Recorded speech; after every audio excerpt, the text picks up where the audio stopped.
지금까지 설명한 모든 검사는 검사를 받을 행위가 발생한 경우 허가 사용자의 신청에 의해 검사를 받는 절차였습니다.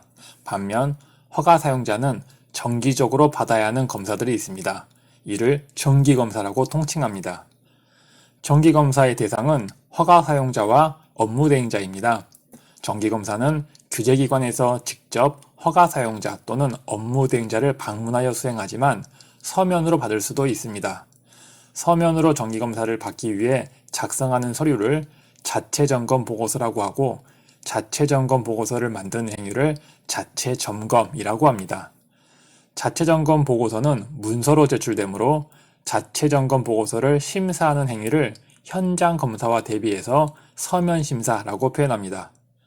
모든 정기검사를 자체점검으로 대체할 수 있는 것은 아닙니다. 먼저 최초의 정기검사는 무조건 현장검사입니다. 다음 조건은 정기검사 주기가 3년 또는 5년인 경우입니다. 허가받은 내용이 위험할수록 정기검사 주기가 짧아집니다.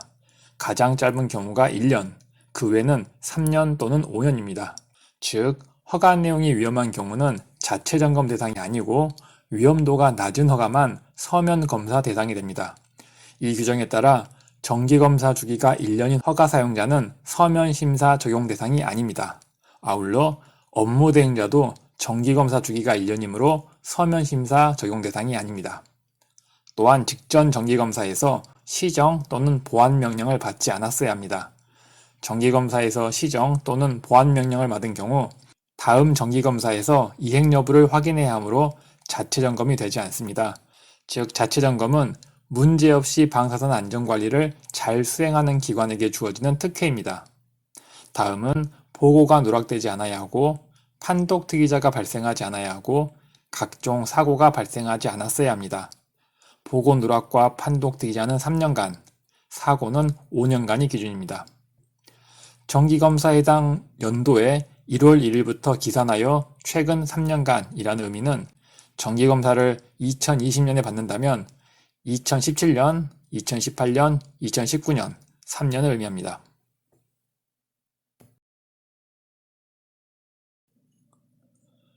정기검사를 자체점검하여 서면검사로 대신하는 경우 모든 의무사항을 준수하고 있음을 문서로 증명해야 합니다. 크게 분류하면 선원, 종사자, 측정기, 측정 기록으로 구분합니다. 먼저 선원에 대한 부분입니다. 선원은 관리 현황, 즉 선원을 구매하고 사용하고 저장하고 폐기한 내용을 보고합니다. 다음은 선원을 사용한 기록, 즉 선원을 이용한 방사선 기기의 사용 내역과 선원의 건전성 테스트 기록인 누설 점검 기록과 점검 결과를 보고합니다. 물론 방사선 발생 장치의 경우 누설 점검을 하지 않으므로 제출하지 않아도 됩니다. 다음은 종사자에 대한 부분입니다. 기록 관리에서 종사자는 수십 출입자를 포함합니다. 종사자가 누구인지, 이들이 의무사항인 개인 피폭설량 측정, 건강검진, 교육을 언제 어디에서 실시했는지 보고합니다. 다음은 방사선 측정기입니다. 보유 의무를 갖는 방사선 측정기가 고장나지 않고 잘 작동되고 있음을 증명하기 위해 보유하고 있는 방사선 측정기를 언제 어디에서 교정했는지 보고합니다. 다음은 측정 기록입니다. 방사선량, 배기 또는 배수 중에 방사성 물질 농도 등 각종 측정을 정기적으로 하고 있음을 증명합니다. 마지막으로 자체 점검을 하다 보면 무엇인가 누락된 내용이 있을 수 있습니다. 예를 들면 종사자는 매일 교육을 받아야 하는데 미처 교육을 못 받는 경우가 있다면 이런 내용을 적고 왜 못 받았는지 그리고 어떻게 조치했는지 적어야 합니다. 일종의 자진 신고 제도라고 생각하면 됩니다. 물론 위반 사항이 없으면 공란으로 제출합니다.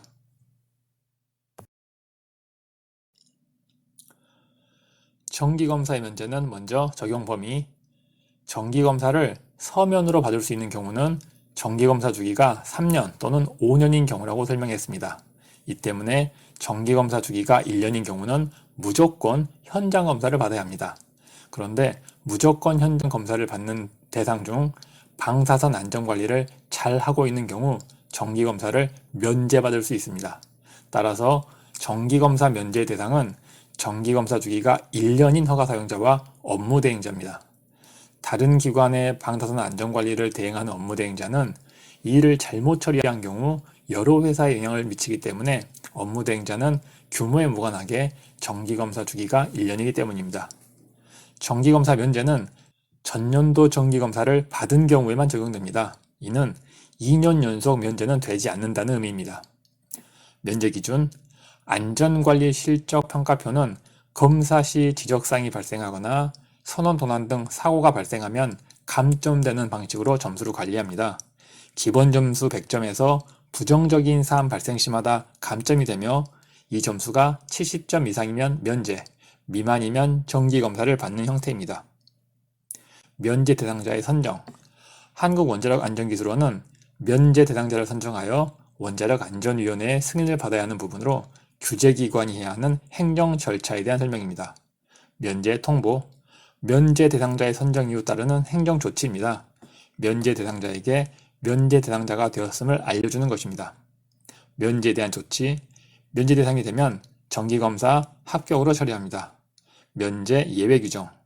정기검사가 면제되더라도 규제기관의 필요에 의해 언제든지 수시검사를 할 수 있습니다.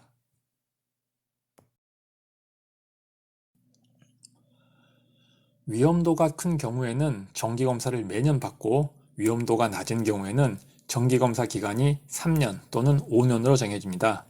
먼저 위험도가 크기 때문에 정기검사를 매년 받는 경우를 골라보겠습니다. 인체 치료나 검진을 목적으로 사용하는 경우, 즉 병원은 매년 정기검사를 받습니다. 1계부 이상의 RG를 사용하는 경우입니다.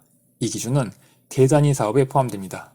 인력 기준에서 매부 단위인 경우 SRI를 채용하도록 되어 있는데 그보다 1000배 큰 단위인 계부 단위의 RG를 사용하니 1년마다 정기검사를 받는 것이 당연해 보입니다. 이동 사용을 전문으로 하는 사업소, 즉 비파괴 검사업체입니다. 이 기준은 대단위 사업에 포함됩니다. 비파괴 검사업체는 사고 위험이 가장 높은 사업이라고 반복해서 설명드렸습니다. 역시 1년마다 정기검사를 받습니다. RG나 RI를 생산하는 경우와 업무대행자는 1년입니다. 선원을 생산하는 회사, 그리고 여러 회사에 영향을 미치는 업무대행자는 매년 정기검사를 받습니다. RI를 판매하는 경우에는 1년 또는 3년입니다. 당연히 개봉 RI가 더 위험하므로 밀봉 RI보다 더 낮은 용량에서 용간 37kBq 이상인 경우 1년입니다. 밀봉 RI는 10배 큰 값인 370TBq 이상인 경우 1년입니다. 다음은 3년의 기준을 찾아보겠습니다. 병원 외에서 인체에 사용하는 경우 3.7GBq 이상입니다. 솔직히 저는 병원 외에서 인체 RI를 사용하는 경우를 본 적이 없지만 아마도 의학 연구 목적으로 사용하는 게 아닐까 싶습니다. 만약 그렇다면 당연히 개봉 RI를 사용할 것입니다. 밑에 개봉 RI 사용도 3.7GBq 이상이면 3년이라고 되어 있으니 개봉 RI 사용은 3.7GBq로 정리하면 되겠습니다. 밀봉선원 111TBq는 대단위 사업에 포함됩니다. 밀봉선원의 경우 고정된 장소에서 안전하게 관리되고 있다고 판단하여 대단위 사업임에도 불구하고 유일하게 정기검사 시기가 3년입니다. RG의 경우 인력 기준이 SRI인 경우 3년, RI인 경우 5년입니다. 마지막 RG 판매는 3년입니다. 판매라는 중요한 행위를 하는 경우 1년 또는 3년인데 RI처럼 위험하지 않으니 수량에 관계없이 3년마다 정기검사를 합니다.